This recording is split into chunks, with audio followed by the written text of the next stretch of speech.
my name is Kirsten Robertson from the School of Business.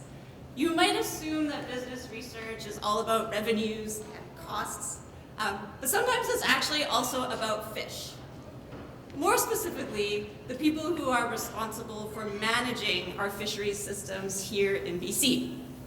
The focus of the project that I'm working on with David Hanna and Brett Van Poorten at Simon Fraser University is socio-ecological systems, which is essentially how humans interface with the natural world. In our case, how anglers interact with our lake and our river systems. We're looking at a process model for how fisheries managers determine whether or not to intervene in these natural systems, such as by stocking more fish in a lake or setting limits on how many fish can be caught by any individual angler.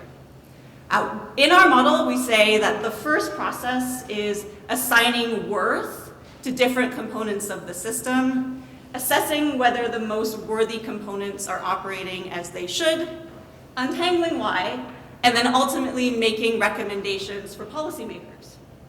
They create stories about what interventions are needed. But we also find that different stakeholder groups, such as recreational anglers, can come up with their own stories. We call these narrative disjunctions, and these alternate stories can sometimes cause policymakers not to listen to the recommendations of managers, which is a significant source of frustration.